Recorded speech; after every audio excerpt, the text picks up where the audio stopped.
Hey, what's up, Dean? Super Performance. We are at the shop. Lewis's Trailblazer, his new engine, and right off the bat, the typical LS exhaust manifold bolt was broke, which 9 out of 10 times you could just weld a nut, weld a bolt, pop it out, you're good to go. Not this time.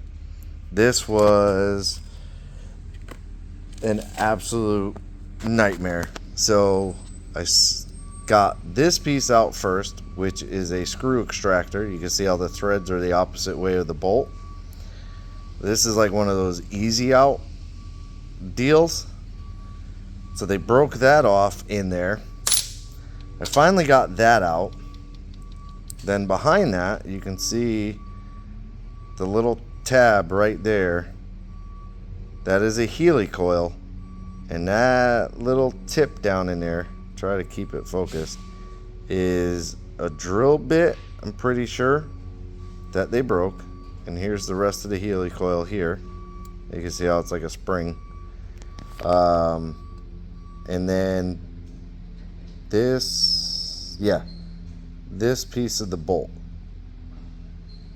that was drilled with, so that's got to be the drill bit. It was drilled with that drill bit in it. And it was like mod on. So it looks like they cross-threaded the bolt into the helicoil, butchered the helicoil. So that was just a nightmare to get that out. It took almost 2 hours to get that out. Finally got it out. And the what I was taught a long time ago is it's called a time cert or a tap cert. I can't exactly remember the name. But they come in kits, time cert,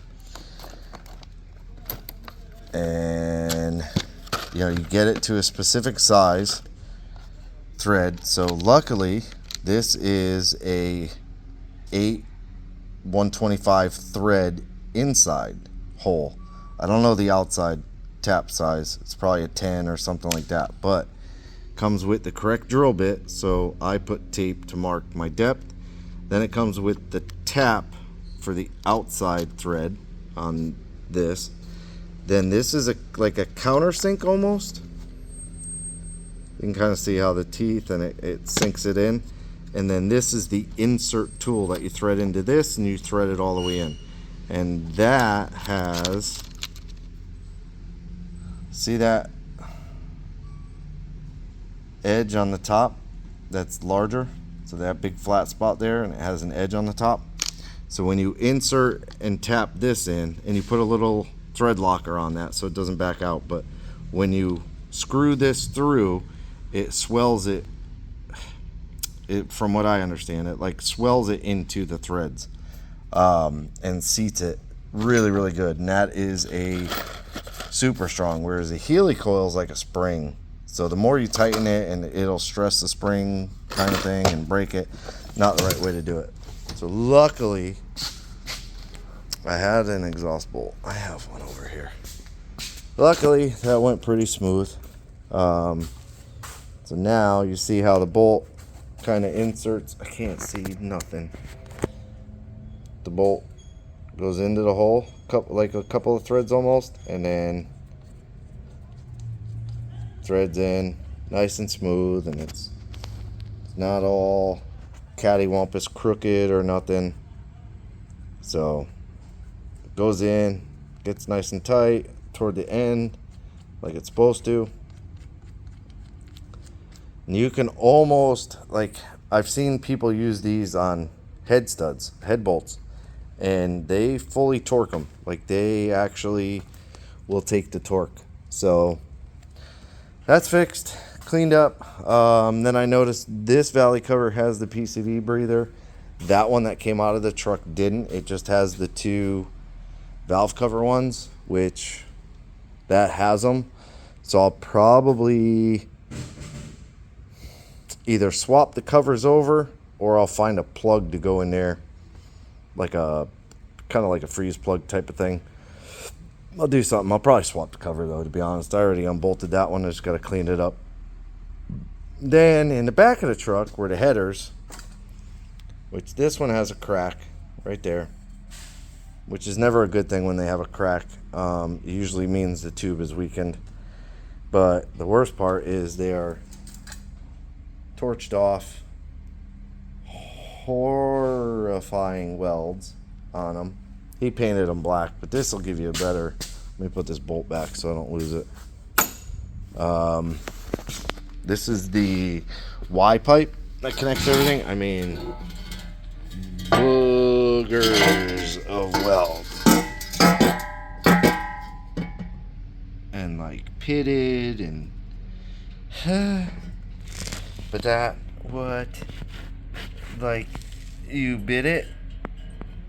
Lewis, come on, really?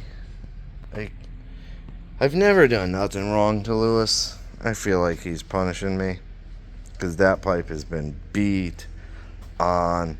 And honestly, why would you torch that out? Like, I mean, somebody welded it all together. That was a bad move. You can see these are the slip collectors here. So, I mean, even though you welded, you missed this whole lip. And you no longer have you have a leak right here. So I got to cut this off. I have to. Don't even know if I'll be able to get the O2 out because the wires were cut. So I'm going to steal his O2s. I possibly in the old cabinet. Hopefully, I got one 3-inch V-band. Oh, look at this. This dude, he's paying $80 a piece for these. 2 V-bands, quick connect style ones, and these are the interlocking ones. I'm 90% positive on that. Yep, you can see it's got the male and female receiver, so they interlock together. So he's paying for those because this is terrible. And I got that kind of stops everything because I've got to cut this off and at least get the V-band welded onto the headers before I could set them in. I'm going to start getting everything on the motor though, the motor mounts, all that stuff, because I got to remember how they're positioned, and I just kind of took them off willy-nilly. So I've already got the knock sensors on, probably lined up the wrong way, but yeah, it's got a couple bolts in it too. So, and then I got to swap that bracket. That one's all mangled and bent up when they yanked it out. So I got to swap that one. I took his other one off. And then the dipstick. Got to get that. And then I'm going to order plugs, wires, oil, coolant, all that good stuff, oil filter. So I'll get all that here. But trying to just at the very least get this in the truck. I got to throw the converter back in. Trying to get this in the truck, which that was another thing.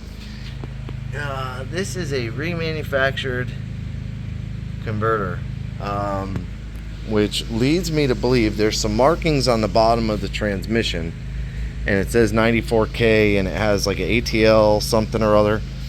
Possibly, maybe that is a remand transmission. I won't know, but we're gonna get the converter back in there and get it ready to go, get all the motor mounts on it, and hopefully by the end of today have the motor in there with the headers on it. I got to pull the injectors, put them in the machine, make sure they're good, and then I will start attaching everything to it. So okay, motor's in, all bolted up. So for now I have 2 bolts in the top of the bell housing. I got this stud over here that's holding like the fuel lines and stuff, and then I got the very top center one, and I got these 2 bottom ones, so you can see it's all pinch tight. Just to prove a point that I'm not, well, I ain't proving nothing to nobody, but oh, with that, see, it doesn't want to come out. There it goes. Here's the converter, and it spins freely. So You can see there's a gap in between it, so that's all good. Oh, that's a big chunk of that block, huh? Let's set this over here.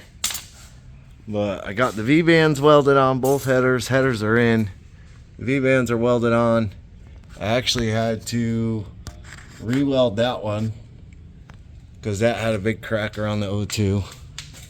The other header, I think it was this one, I welded the crack, but it's got the V-band on it. So those are ready. You can see the motor mounts in there, and you can see the motor mounts in there. I started hooking everything up. The starter's in. I got to pop it back out, but I just put it in to string the wiring. That knock sensor's on.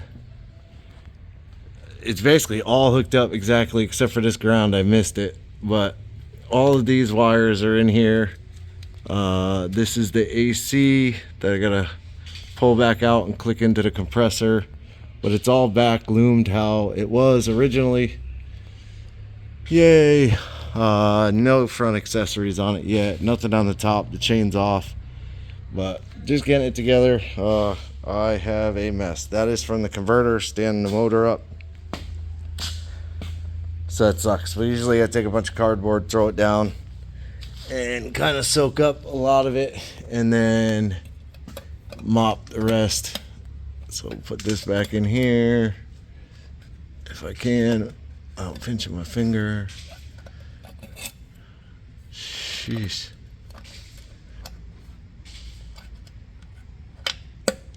I don't want to go in. Nope. Dirty. I think it's this one. Huh. Maybe not. I don't know.